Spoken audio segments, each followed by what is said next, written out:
ये अपनी अपनी किस्मत है, कुछ कलियां खिलती हैं ऊपर और दूसरी मुरझा जाती हैं झुके झुके जीवन भर भू पर।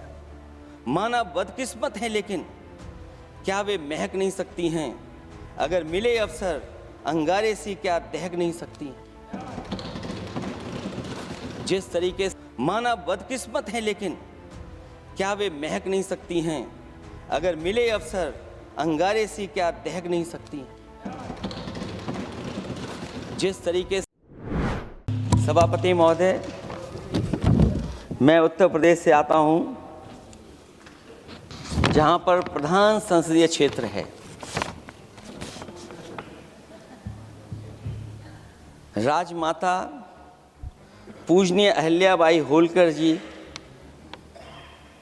उनकी मूर्ति थी, उसको बुलडोजर से तोड़वा दिया। सभापति महोदय, कोई कल्पना कर सकता है एक मणिकर्णिका घाट जो हमारी पौराणिक पहचान रही, सदियों से हमारी विरासत की पहचान रही, सनातनी काशी की विरासत रही, वहां पे इनकी सरकार ने प्रधान संसदीय क्षेत्र में बुलडोजर चला करके हमारी पूजनीय अहिल्याबाई होलकर की मूर्ति को इन्होंने तोड़ने का काम किया। Shame, shame, shame. और सभापति महोदय, केवल एक मूर्ति नहीं, वहां पर अगर हम गिनती करेंगे, एक नहीं, दो नहीं, तीन नहीं, चार नहीं, पांच नहीं, छह नहीं, सात नहीं, लगभग 100 मंदिरों को तोड़ने का काम इसी सरकार में हुआ है। केवल मंदिर नहीं तोड़े गए सभापति महोदय, एक antique bell donated by Nepal नरेश, जो घंटा बजता था, सभापति महोदय, जो घंटा बजता था, नेपाल नरेश जिन्होंने गिफ्ट किया था, वो घंटा भी लापता है।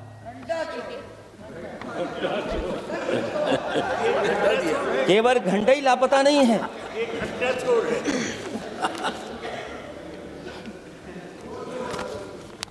सभापति महोदय,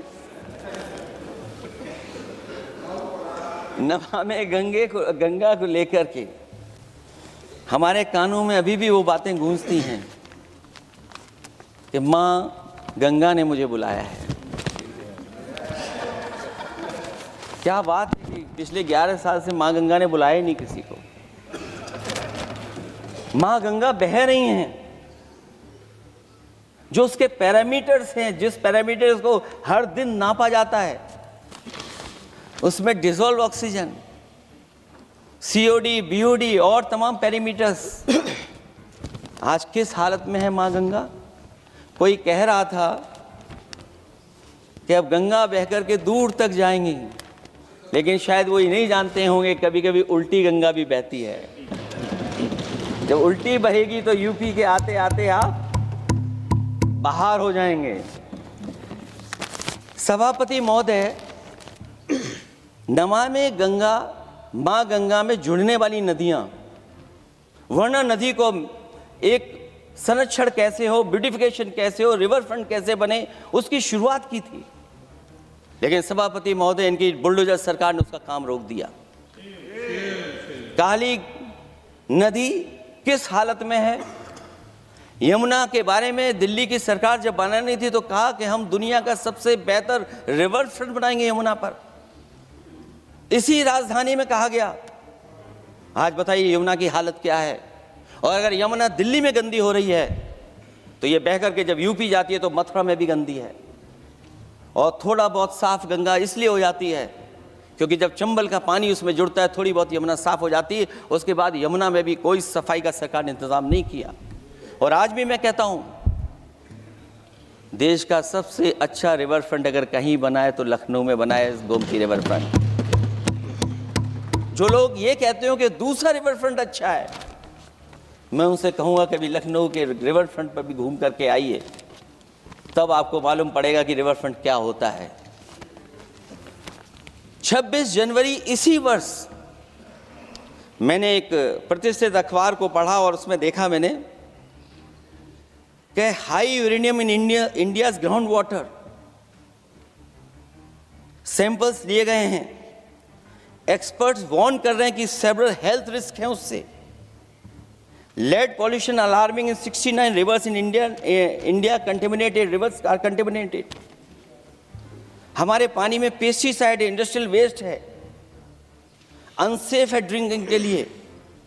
हमारी नदियों में मरकरी है, डेंजरस लेवल। और जितनी भी हमारी वाटर बॉडीज हैं इंडस्ट्रियल टाउन्स के आसपास, सब में टॉक्सिक है, मरकरी है, बड़े पैमाने पे डेंजरस है पानी वहाँ का। और कई जगह इंडस्ट्री का सीधा सीधा वेस्ट जा रहा है।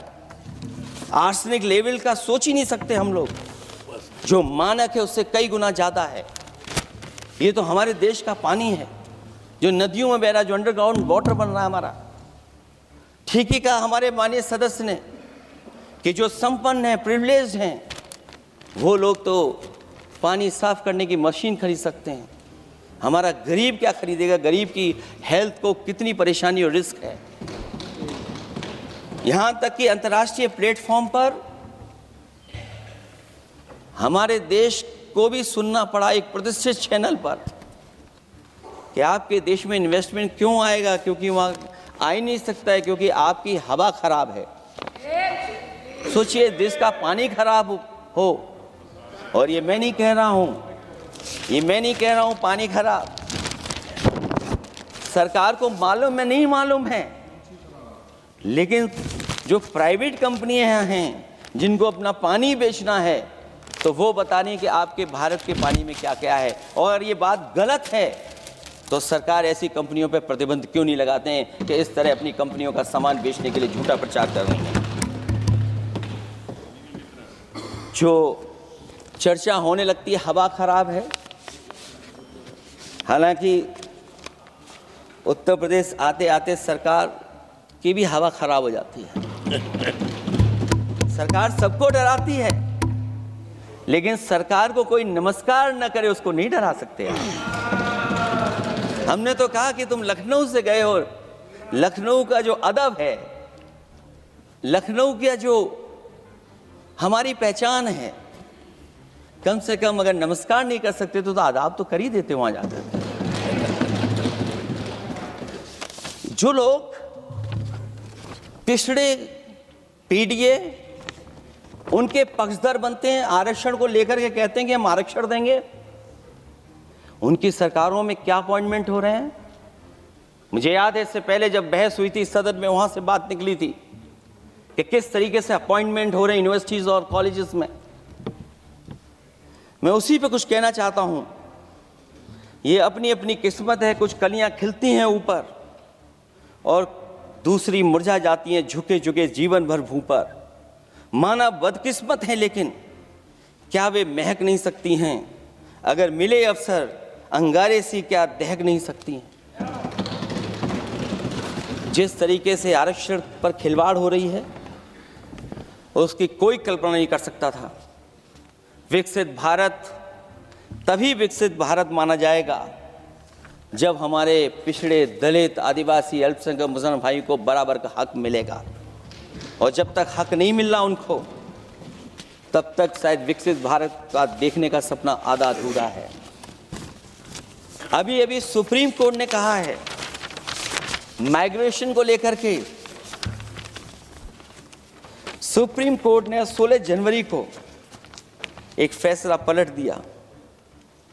हाई कोर्ट के फैसले को पलटते हुए फैसला सुनाया कि यदि आरक्षित वर्ग का कोई उम्मीदवार बिना किसी छूट का लाभ लिए अगर अनारक्षित वर्ग से ज़्यादा नंबर प्राप्त करे तो उसे अनारक्षित वर्ग में सेलेक्ट किया जाएगा। क्या सुप्रीम कोर्ट भी कह रहा है? हमारे सरकार की भी नियत है कि सबको आरक्षण मिलना चाहिए जिनका हक हो। हमारे प्रधानमंत्री जी भी कहते हैं हम पिछड़े हैं। हमारे दूसरे नंबर के नेता, क्योंकि उन्हें सनातनी बनना था, अपना धर्म बदल के दूसरा धर्म लिख लिया उन्होंने। तो कम से कम पिछड़ों का तो ख्याल करिए आप। जब पिछड़ों का ख्याल करोगे तभी आपका देश विकसित बनेगा, भारत विकसित बनेगा। अगर आप पिछड़ों को छोड़ देंगे, दलितों को छोड़ देंगे, आदिवासियों को छोड़ देंगे, अल्पसंख्यक भाइयों को छोड़ देंगे, तो आप कैसे विकसित भारत बनाएंगे? एक आर्थिक बराबरी है, दूसरी सामाजिक बराबरी है। और मुझे लगता है बजट से न आर्थिक गैर बराबरी दूर हो रही है, न सामाजिक गैर बराबरी दूर हो रही है। और इनकी सरकार में कितना भेदभाव है। सभापति महोदय, केवल चुनाव जीतने के लिए सोचिए, एक 72 साल के बुजुर्ग पर मोईद खान साहब, आप जानते होंगे आपके क्षेत्र में, मदरसा